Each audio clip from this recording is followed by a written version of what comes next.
প্রতিদিন রাতে আমার জেঠানির ঘর থেকে অদ্ভুত শিসের মতো আওয়াজ আসত। এমন আওয়াজ শুনে আমার ভেতরের অনুভূতিগুলো জেগে উঠত। একদিন আমি তাদের ঘরের জানালার কাছে গিয়ে দেখলাম। সেই মুহূর্তে জেঠানির ঘরে যা দৃশ্য দেখলাম তা দেখে আমার পায়ের নিচ থেকে মাটি সরে গিয়েছিল। এখন সেই সুন্দর দৃশ্য আমি ভুলতে পারছি না। আমার মনে তা পুরোপুরি গেঁথে গেছে। এসব দেখে এখন আমার আবেগ নিয়ন্ত্রণ করা কঠিন হয়ে উঠছিল।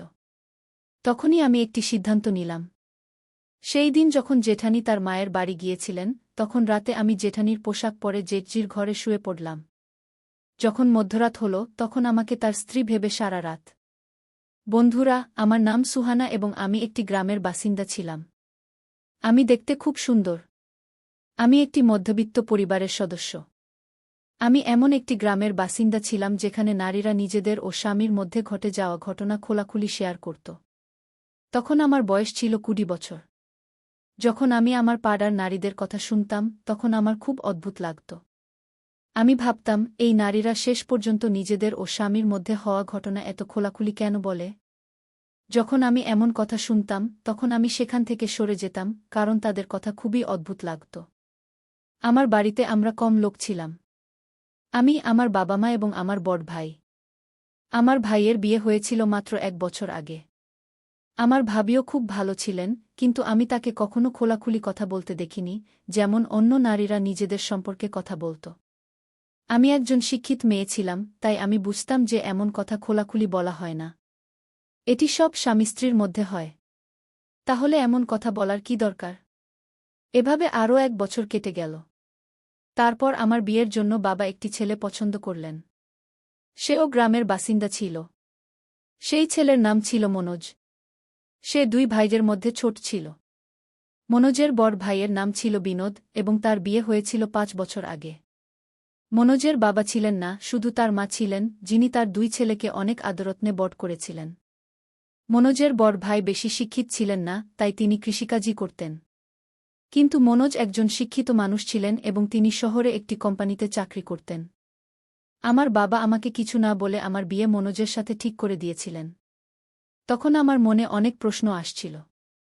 আমি ছেলেকে না দেখে বিয়ে করতে চাইনি, কিন্তু বাবা এই বিষয়ে কঠোরভাবে মানা করেছিলেন এবং 1 মাসের মধ্যেই আমার বিয়ে মনোজের সাথে হয়ে গেল। বিয়ে হওয়া পর্যন্ত আমি আমার স্বামীকে দেখতে পাইনি। এই কারণে আমি খুবই উদ্বিগ্ন ছিলাম।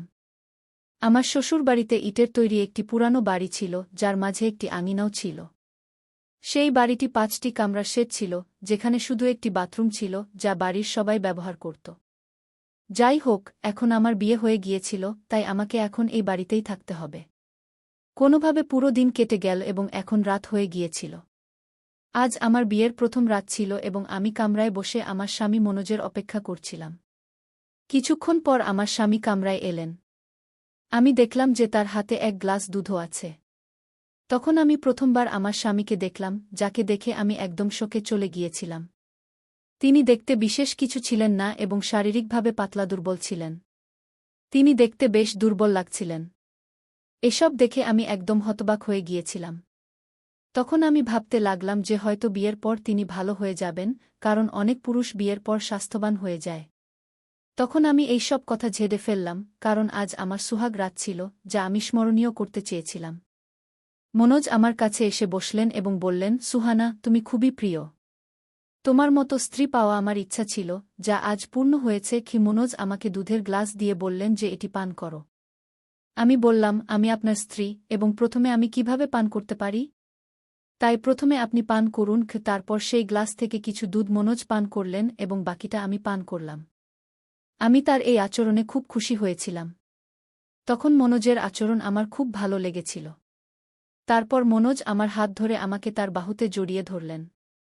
আমি তখনই প্রস্তুত হয়েছিলাম, আর ঠিক তখনই মনোজ আমার থেকে দূরে সরে গেলেন এবং পাশ ফিরে ঘুমিয়ে পড়লেন। তার এই আচরণ দেখে আমার খুব অদ্ভুত লাগল। আজ তো আমাদের বিয়ের প্রথম রাত ছিল, যা আমি স্মরণীয় করতে চেয়েছিলাম, কিন্তু সেই সব স্বপ্ন মুহূর্তেই ভেঙে চুরমার হয়ে গেল। কিছুক্ষণ পর আমি দেখলাম যে তিনি গভীর ঘুমে ঘুমিয়ে পড়েছেন। তখন আমি নিজেকে শান্ত করলাম, কিন্তু তবুও বিছানায় পাশ ফিরতে থাকলাম। জানি না রাতের সেই কোনো প্রহর ছিল যখন আমার চোখে ঘুম এসে গেল এবং আমি গভীর ঘুমে ডুবে গেলাম। যখন আমার চোখ খুল, দেখলাম সকাল হয়ে গেছে। আমি উঠে আমার ঘর থেকে বের হয়ে গেলাম, তখন দেখলাম আমার জ্যাঠাই বাসন ধুচ্ছিলেন। আমি ফ্রেশ হওয়ার জন্য বাথরুমে গেলাম, কিছুক্ষণ পরে বের হয়ে জ্যাঠাইয়ের কাছে গিয়ে তার সাহায্য করতে লাগলাম। আমার জ্যাঠাই বললেন, সুহানা, আজকের রাত কেমন ছিল? ভালো লাগল তো? তার এই কথায় আমি চুপ করে রইলাম, কারণ আমি লজ্জা পাচ্ছিলাম। আমরা দুজন কাজ করতে করতে এমনি কথা বলছিলাম, তখন জ্যাঠাইয়ের 1 বছরের ছেলে কাঁদতে শুরু করল। তিনি বললেন, সুহানা, একটু এদিকে দেখো, আমি আমার ছেলেকে দেখে আসি কিউ এ বলে তিনি তার ছেলেকে দেখতে ঘরে চলে গেলেন। আমি বাসন ধোয়ার পরে রান্নাঘরে গেলাম, যেখানে আমার শাশুড়ি সবজি কাটছিলেন। আমাকে দেখে তিনি বললেন, বউ, এদিকে এসো। আমি সবজি কেটে দিয়েছি, তুমি সবাইকে জন্য চা বানিয়ে দাও। কিছুক্ষণের মধ্যে আমি চা বানিয়ে সবাইকে দিলাম, তারপর জ্যাঠাইয়ের সাথে রান্না করতে লাগলাম। এভাবে ধীরে ধীরে দিন কেটে গেল, কিন্তু প্রতিদিন রাতে আমি আমার স্বামী থেকে হতাশ হচ্ছিলাম। আমি তাকে জিজ্ঞাসা করতাম, আসল কথা কি? তুমি এত তাড়াতাড়ি ক্লান্ত হয়ে যাও কেন? কিন্তু তিনি কোনো উত্তর দিতেন না, মুখ ফিরিয়ে ঘুমিয়ে পড়তেন। আমি সেই সময় কষ্টে থাকতাম এবং আমার অনুভূতিগুলো নিয়ন্ত্রণ করার চেষ্টা করতাম। তারপর কোনোমতে রাত কাটিয়ে দিতাম। এটি আমার জন্য এমন একটি ঘটনা ছিল যা আমি কাউকে বলতেও পারতাম না। পরের দিনই আমার স্বামী তার কাজের জন্য শহরে চলে গেলেন, কিন্তু আমি তাকে থামাতেও চাইনি। কারণ প্রতিটি নারী তার স্বামীর কাছে কিছু আশা নিয়ে আসে, তার ভালোবাসা পেতে চায়, যাতে তার সংসার চলতে পারে। কিন্তু আমার স্বামীর কাছ থেকে কিছুই হচ্ছিল না।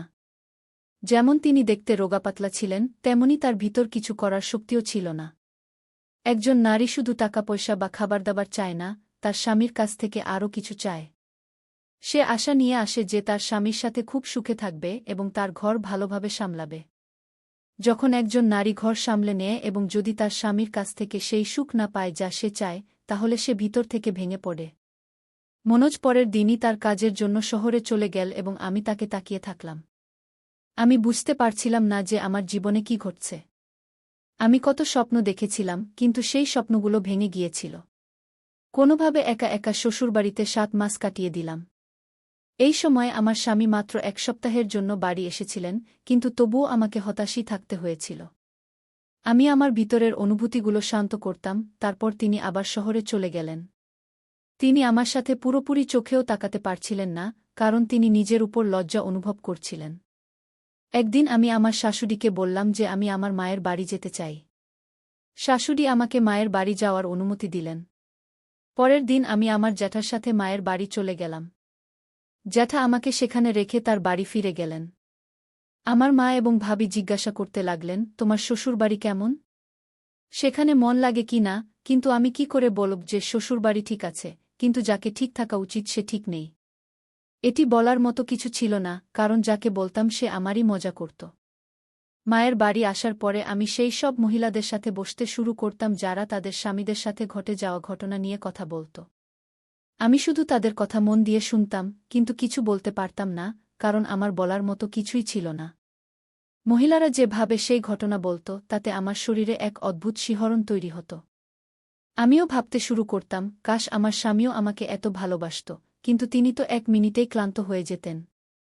এখন আমি সম্পূর্ণ যুবতী হয়ে গিয়েছিলাম এবং এখন সেই সব মহিলাদের কথা আমার মনে ঘুরতে শুরু করেছিল। ধীরে ধীরে আমি তাদের সব কথায় আগ্রহী হয়ে উঠছিলাম। আমিও আমার স্বামীর সাথে পুরোদমে ভালোবাসা করতে চাইতাম, কিন্তু মন খারাপ করে থাকতে হতো। মায়ের বাড়িতে থাকতে থাকতে 1 মাস কেটে গেল এবং এখন সেই সব মহিলাদের কথা আমার মনে পুরোপুরি গেঁথে গিয়েছিল। একদিন হঠাৎ আমার জ্যাঠা এসে হাজির। জ্যাঠা আমাকে তার বাড়ি নিয়ে যেতে এসেছিলেন। তখন মা এবং বাবা খুশি মনে আমাকে তাদের সাথে বিদায় দিলেন।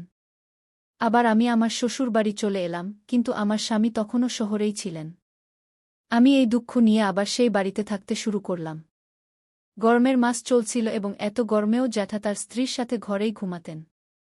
একদিন রাত প্রায় 1-2টা বাজে আমি বাথরুমে যাওয়ার জন্য উঠলাম। যেই আমি আমার জ্যাঠামশায়ের ঘরের কাছে পৌঁছালাম, তখনই জ্যাঠাইমার অদ্ভুত আওয়াজ শুনতে পেলাম। আমি বুঝতে পারছিলাম না যে এত রাতে জ্যাঠাইমা এভাবে চিৎকার করছেন কেন। তখনই আমি তাদের ঘরের জানালার কাছে গিয়ে ভিতরে তাকালাম, সেই সময় ঘরে হালকা আলোর বাল্ব জ্বলছিল এবং পাখাও চলছিল। গরমের কারণে জানালা খুলে দেওয়া হয়েছিল।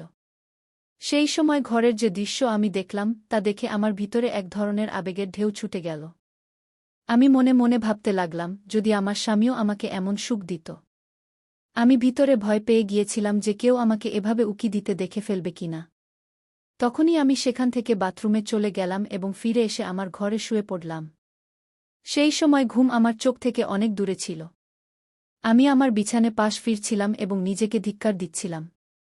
ধীরে ধীরে এভাবে আমার বিয়ের 1 বছর হয়ে গেল, কিন্তু এখনও পর্যন্ত আমি সেই সুখ থেকে বঞ্চিতই ছিলাম। এক রাতে আবার সেই দৃশ্য আমি দেখতে পেলাম।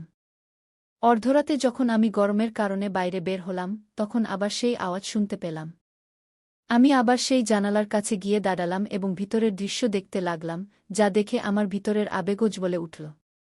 যখন সকাল হল তখন আমি দেখলাম যে জ্যাঠাইমা ল্যাং করে হাঁটছেন। তখন আমি জিজ্ঞাসা করলাম, জ্যাঠাইমা, আপনার কি কিছু হয়েছে? আপনি কি ভালো নেই? তিনি বললেন, না, আমি ঠিক আছি, শুধু কোমরে একটু ব্যথা আছে। ওষুধ খেলে ঠিক হয়ে যাবে। আমি মজা করে বললাম, মনে হচ্ছে জ্যাঠামশায় আপনাকে একটু বেশি ভালোবাসা দিচ্ছেন।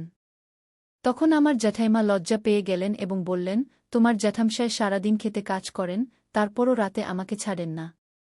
আমি তাকে বলি, এত কাজ করার পর আপনি ক্লান্ত হয়ে যান, তারপর প্রতিদিন এত কিছু করার কি দরকার? কিন্তু তিনি বলেন, তোমাকে ভালোবাসা না দিয়ে থাকতে পারি না।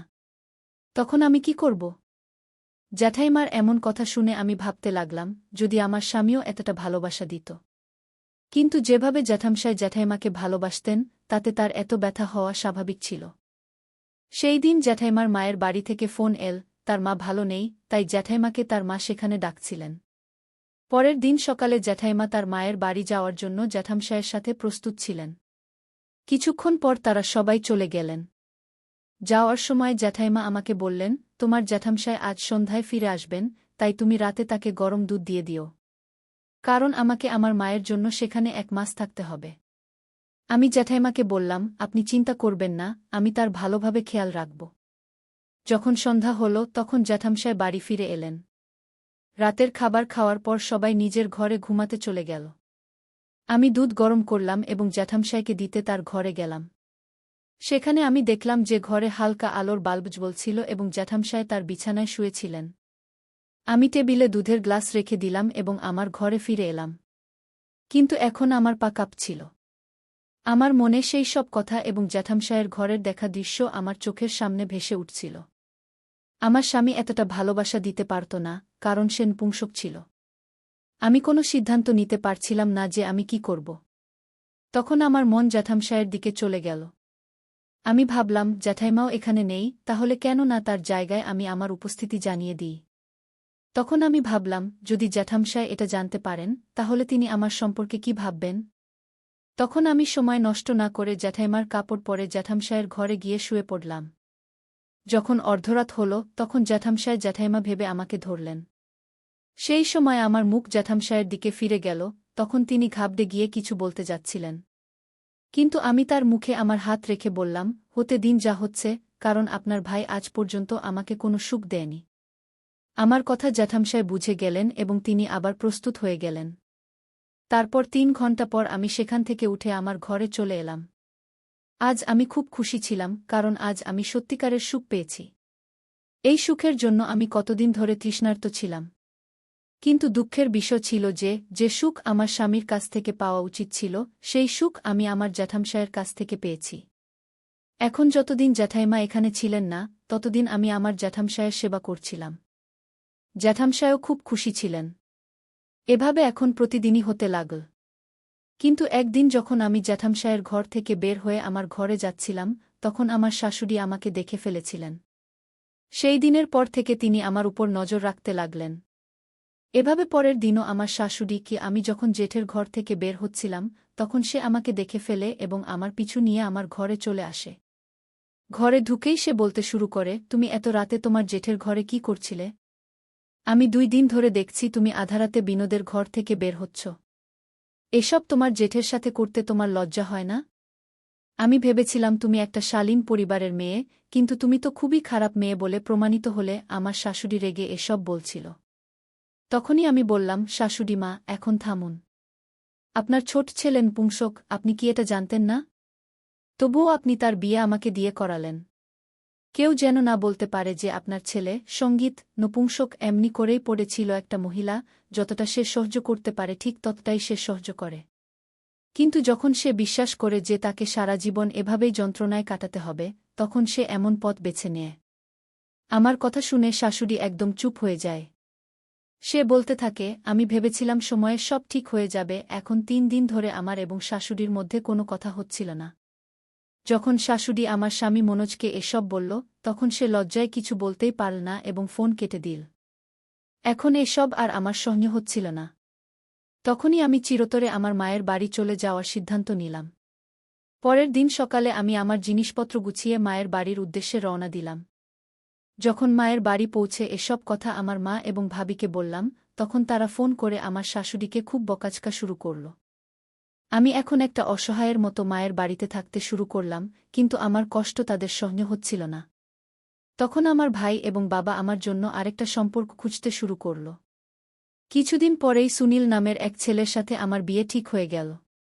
সুনীলের আগে এক বিয়ে হয়েছিল, কিন্তু এখন তার স্ত্রী এই দুনিয়ায় নেই, কারণ 6 মাস আগেই একটা দুর্ঘটনায় তার মৃত্যু হয়েছিল। 15 দিন পরেই আমার বিয়ে সুনীলের সাথে হয়ে গেল এবং আমি আমার নতুন শ্বশুরবাড়ি চলে আসলাম।